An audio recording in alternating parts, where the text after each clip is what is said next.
Você pergunta se a natureza humana é má. Nós temos aí duas questões, não apenas uma. Uma diz respeito à natureza humana. Existe uma natureza humana?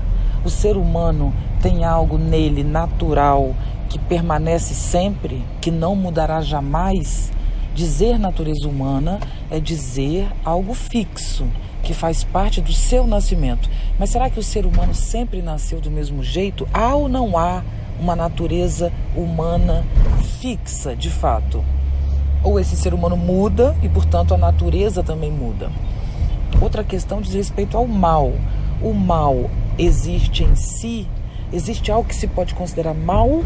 Ou a maldade vem da relação entre as coisas? Uma coisa pode ser má para uma pessoa e não ser má para outra. Então, existiria um mal em si? Ou o mal seria eternamente relativo a um campo, a uma situação? Então, temos duas questões.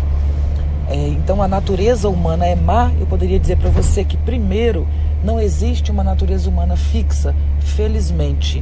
Porque se existisse, a gente olharia para o que estamos vivendo hoje e diríamos: o ser humano é mau, o ser humano não presta, ele produz ódio. Vivemos um momento de retrocesso que nos trouxe de fato a nossa essência. Somos seres insuportáveis que só pensam em si mesmos, que destroem o meio ambiente, que odeiam o outro. É isso mesmo que nos caracteriza? Não. Portanto, não há uma natureza humana específica. Há características. Por exemplo, o ser humano é o único ser simbólico que produz linguagem, que produz palavra. O ser humano é o único ser que não nasce pronto, ele nasce aberto. Os outros animais nascem prontos. Um cachorro, um cavalo, um elefante, ele tem instintos que determinam a sua ação. O ser humano não, ele não nasce pronto, ele nasce aberto. O que completa a nossa natureza é exatamente a educação, a cultura e a sociedade. Uma criança de 4 anos de idade não pode ficar sozinha. São 4 anos, ela já tem 5 anos de vida e ela depende que um adulto a oriente. Então, o que somos é parte de uma natureza que também se transforma, a própria natureza se transforma, mas é produto, sem dúvida nenhuma, de uma relação com a cultura, ou seja, com aquilo que o ser humano produziu, com as leis e com os valores. À medida que os valores mudam, o ser humano muda. Então, nós vivemos um momento tenso em relação à natureza humana, ao ser humano, ao que estamos sendo. Mas uma tese que eu desenvolvo nos meus livros é exatamente a ideia de exaustão humana. O modelo que nós temos de ser humano, construídos pela nossa cultura, pela nossa civilização ocidental, nos 2000 anos que temos oficialmente, pelo menos considerando uma referência, tem muito mais que isso, né? Mas considerando os 2000 anos de civilização, a gente construiu um modelo de ser humano que deu errado. Mas não quer dizer que o ser humano deu errado, quer dizer que nós estamos mudando o modelo, mudando o modo como a gente se relaciona com a gente mesmo e com a sociedade. Portanto, o momento horrível que estamos vivendo é um momento que nos diz: estamos fazendo a escolha errada. E não que a natureza humana é má. Mudando as escolhas sociais, humanas, de convivência, de vínculo, mudando a relação com o consumo, a gente vai ter um outro ser humano, eu não tenho dúvida nenhuma.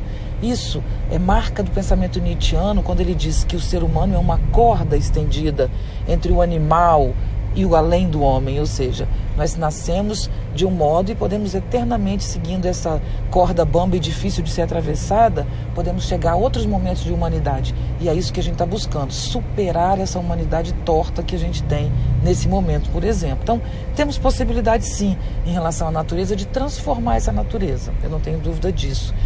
Quanto à maldade, ela também não existe em si, considerando a perspectiva que eu estou trazendo para vocês. Então, segundo Spinoza, o que existe é um mau encontro ou um bom encontro. Cada pessoa ela é marcada por forças, por intensidades, né? Quando você encontra uma pessoa com quem você combina, você tem uma relação de composição, a sua força se compõe com ela e você fica mais forte, melhor. É uma relação afirmativa, que você pode chamar de bondade, enfim, o nome que você quiser dar, mas é uma relação que um alimenta o outro e os dois ficam fortes. Quando você tem um mau encontro, é a relação em que uma força decompõe a outra. A presença dessas duas forças é uma destrutiva para a outra. Você pode pensar isso na relação humana individual, mas também social e coletiva. existem correlações de forças afirmativas, positivas, e correlações de forças negativas que jogam para baixo. É preciso pensar sempre o campo de forças quando a gente pensa de bondade e maldade. Não quer dizer que não exista o mal, eu não estou dizendo isso. A gente sabe muito bem que em determinadas situações predomina a benevolência, em outras predomina a maldade, isso é fato. Agora, não é que alguém em si traz o mal encarnado, mas por pior que seja uma pessoa, ela pode ter uma relação afirmativa com alguém, com o filho, por exemplo, com a filha, com quem ama. Então ali a correlação é positiva, ela é negativa para os outros.